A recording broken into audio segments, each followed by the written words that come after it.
लक्ष्य प्राप्ति की राह, प्रेरणादायक कहानी।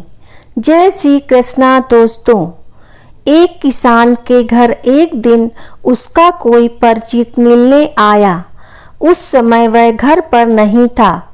उसकी पत्नी ने कहा वह खेत पर गए हैं, मैं बच्चों को बुलाने के लिए भेजती हूँ, तब तक आप इंतजार करें। कुछ ही देर में किसान खेत से अपने घर आ पहुंचा। उसके साथ साथ उसका पालतू कुत्ता भी आया। कुत्ता जोरों से हाँफ रहा था। उसकी यह हालत देख मिलने आए व्यक्ति ने किसान से पूछा, क्या तुम्हारा खेत बहुत दूर है? किसान ने कहा, नहीं, पास ही है, लेकिन आप ऐसा क्यों पूछ रहे हैं? उस व्यक्ति ने कहा, मुझे यह देखकर आश्चर्य हो रहा है कि तुम और तुम्हारा कुत्ता दोनों साथ साथ आए, लेकिन तुम्हारे चेहरे पर रंच मात्र थकान नहीं, जबकि कुत्ता बुरी तरह से हाँफ रहा है। किसान ने कहा, मैं और कुत्ता एक ही रास्ते से घर आए हैं। मेरा खेत भी कोई खास दूर नहीं है। मैं थका नहीं हूँ, मेरा कुत्ता थक गया है। इसका कारण यह है कि मैं सीधे रास्ते से चलकर घर आया हूँ, मगर कुत्ता अपनी आदत से मजबूर है। वह आसपास दूसरे कुत्ते देखकर उनको भगाने के लिए उसके पीछे दौड़ता था और भौंकता हुआ वापस मेरे पास आ जाता था।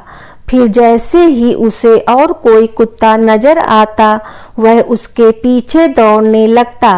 अपनी आदत के अनुसार उसका यह क्रम रास्ते भर जारी रहा, इसलिए वह थक गया है। देखा जाए तो यही स्थिति आज के इंसान की भी है। जीवन के लक्ष्य तक पहुंचना यूं तो कठिन नहीं है, लेकिन राह में मिलने वाले कुत्ते व्यक्ति को उसके जीवन की सीधी और सरल राह से भटका रहे हैं। इंसान अपने लक्ष्य से भटक रहा है और यह भटकाव ही इंसान को थका रहा है।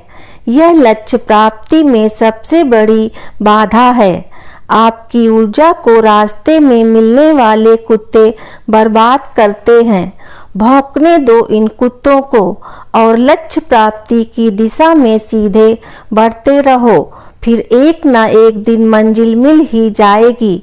लेकिन इनके चक्कर में पड़ोगे तो थक ही जाओगे। अब ये आपको सोचना है कि किसान की तरह सीधी राह चलना है या उसके कुत्ते की तरह। दोस्तों, इस कहानी से हमें यह शिक्षा मिलती है कि सफलता के लिए सही समय की नहीं, सही निर्णय की जरूरत होती है।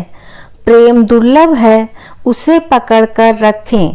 क्रोध बहुत खराब है, उसे दबा कर रखें। भय बहुत भयानक है, उसका सामना करें। स्मृतियाँ बहुत सुखद हैं, उन्हें संजो कर रखें। सदैव प्रसन्न रहिए, जो प्राप्त है पर्याप्त है। जिसका मन मस्त है, उसके पास समस्त है। जय श्री कृष्णा दोस्तों। आपको यह कहानी कैसी लगी कृपया कमेंट करके ज़रूर बताएं।